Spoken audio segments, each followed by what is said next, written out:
Hello sir, good morning. I am Liza Pamarata, student nurse at DMC College Foundations. Nandito po ako para magsagawa ng PIN assessment kung okay lang po sa inyo. Okay. Okay, pwede ko po bang makuha ang inyong buong pangalan? Bashir Pays man. Birthday po? October 7, 2014. Okay, ilang taon po kayo sir? 10 years old.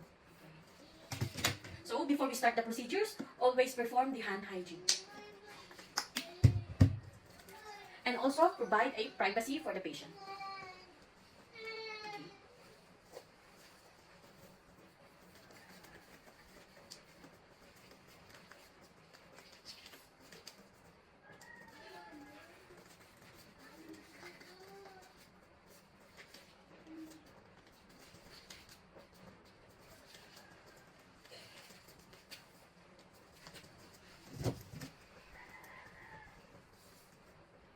Okay, sir.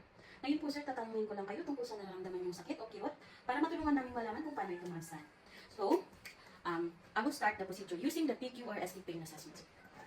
Sir, may tanong po ako. Ano po ba ang nagpapalakas ng sakit? May mga bagay po ba kayo na napapagaan din? Mas sumasakit po ba yan pag gumagalaw kayo or kapag nagpapahinga? Kapag mga I-describe nga po yung sakit. Ito po ba ay matalim, mahapdi, o parang pulikat na parang mabigat? Hindi. Okay. Saan po mismo yung masakit, sir? Dito. Okay, dito. Kumakalat po ba ito sa ibang parte ng katawan? Hindi. Okay, good. I-rate nyo po yung sakit from 10 na pinakamasakit or 0 to no pain. 10 to 0. Sa'yo. Kailan po nagsimula yung sakit na yan? Kahapon. Palagi po ba itong nararamdaman? Opo. Gano'ng katagal? Tumatagal yung sakit? Opo. Okay. Sir, habang kausap ko po kayo, napapansin ko po na medyo nagigimage kayo at hawak nyo yung masakit na parte. Okay, sir. Salamat po sa pagsagot. I-record ko po lahat ng findings at ipapaabot ko sa doktor upang matulungan po kayo, sir.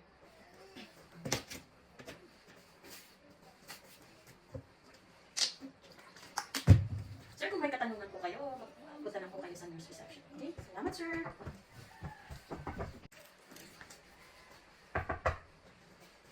Hello, sir. Good morning. I am Isa Payarotan, a PSN1 student at DMC College Foundation. Magandang araw po, sir. Sir, mag-a-assist po ako ngayon ng balat, buhok at ang inyong kuko, kung okay lang po sa inyo, sir. Sir, maaari ko po bang makuha ang inyong pangalan? Bashir Pays man. Yung birthday po? October 7, 2014. Ilang taon na po kayo, sir? 10 years old. Okay, sir. Salamat. Before we start the procedure, we need to do the hand washing or perform.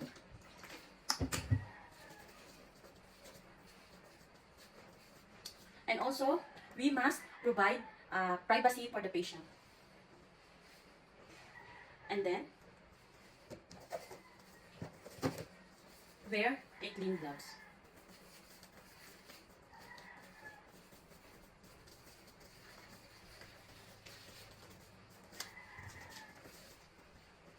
Sir, mabilis lang po ito. Sabihin niyo lang po kung may discomfort kayo habang ginagawa natin to. May kaunting katanungan lang po ako para sa inyo, sir.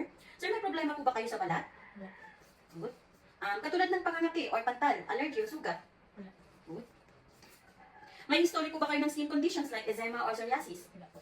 Okay, good. Napansin niyo po ba na naglalagas or nagbabago ang texture ng buhok niyo? Okay. Kamusta naman po ang kuko niyo, sir? May pagbabago po ba tulad ng pamumuti, paninilaw o pangkapal? Wala po. Okay. May ginagamit po ba kayo? Skincare or hair products? Wala. So, ngayon sir, sisimulan ko na po. I-inspect ko po yung arm nyo, yung kamay nyo, tsaka yung face and neck. So sir, maaari ko ba kayong hawakan? Pakitaas ko.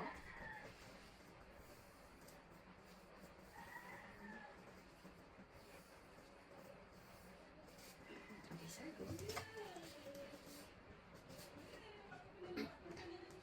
Base sa aking pag-check ng yung balat, sir, is pantay naman po ang kulay ng balat, walang sugat o pantal. Normal po ang inyong, i-check ko din po ang inyong temperature.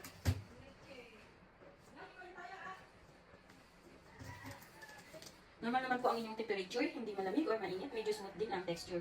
So ngayon, sir, mag-perform po ako ng trigger test. Titingnan ko lang po ang hydration ng balat nyo. Okay lang po? Yes.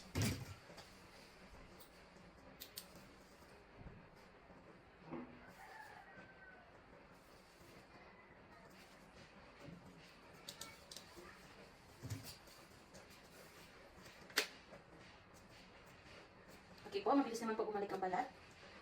I-check ko din po yung pamanas sa paa. Repress ko lang ng kaunti, sir.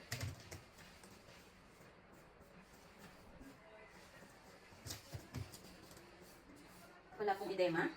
Sir, pwede ko pang tingnan ang inyong buhok.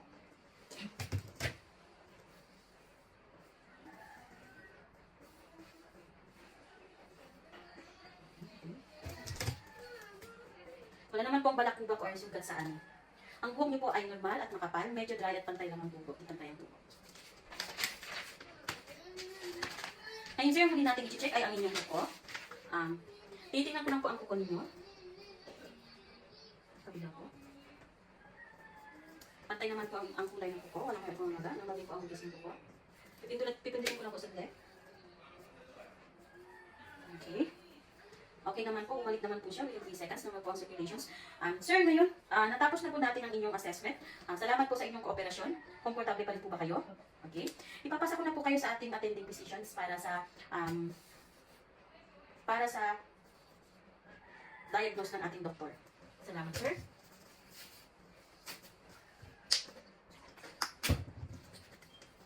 Thank you, sir. Good morning, everyone. I am Isaac Panyarotan, a BSN student nurse at DMC College Foundation. For today's video, I will be showing you on how to properly assess the eyes and ears of the patient. So before we start the procedure, I already make sure that I already gather all the equipments that I'm going to use later on. So I will start the video. Good morning, ma'am. I am Isa, your student nurse. Ma'am, may I know your complete name? Rayhana Panyarotan. Alright. How about your birthday? November 4, 2000. Alright. So, ma'am, today, i-assess ko po yung eyes and ears niyo po, ma'am. Okay lang po ba yun sa inyo, ma'am? Okay. May mga kaunting katanungan lang po ako sa inyo, ma'am. Pero bago yan, mag-perform po muna ako ng hand hygiene.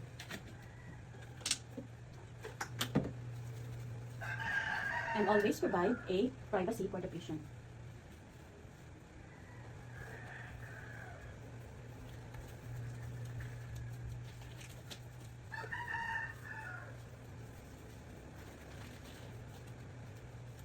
So, ma'am, may mga katanungan po ako sa inyo. May pagbabago ba sa paningin mo, ma'am?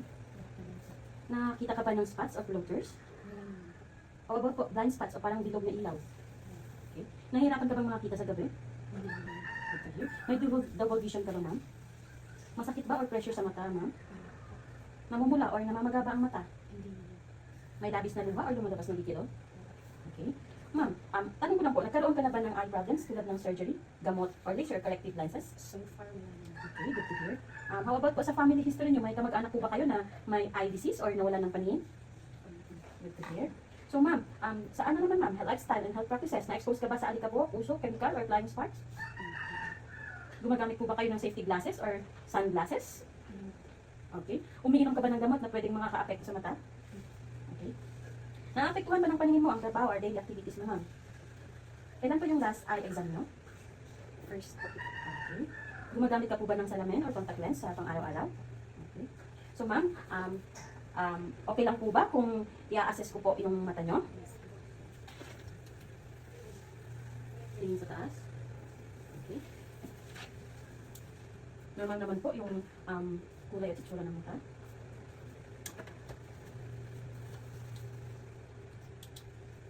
Ma'am, check ko lang po. Tingin po. Ulit. Kabila. Taas. Okay. So ma'am, pwede pong tumingin kayo. Takpan po yung kabilang mata. Nakikita niyo po ba yung letrang yan? Pakibasa po. A, B, Good. Sa kabila po. Pakibasa po. A, B, C, D. Okay ma'am. That's all ma'am.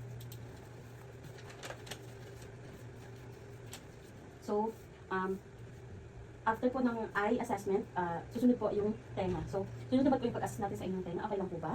Okay lang po ba na hawakan ko yung tenga nyo? Para ma-check ko lang po.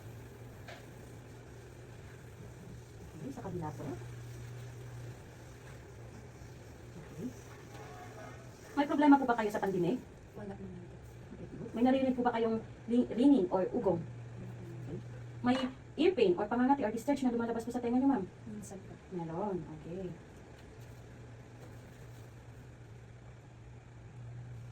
Tingnan natin kung ano yung mga mata. Okay, sige, sa kabila. wala naman pong lesions or swellings. May masakit po ba sa tenga? Okay, good to hear. Ma'am, may i-whisper po ako. Check ko lang kung okay yung pandinig mo. Talikod po kayo, ma'am. Mata. Ilong. Naririnig niyo po, ma'am? Yes po. Okay, good. So, ma'am, tapos na pong assessment natin. Maraming salamat. I-record ko na lang po yung findings na mamaya po pagkatapos ng attending physician. Thank you so much, ma'am.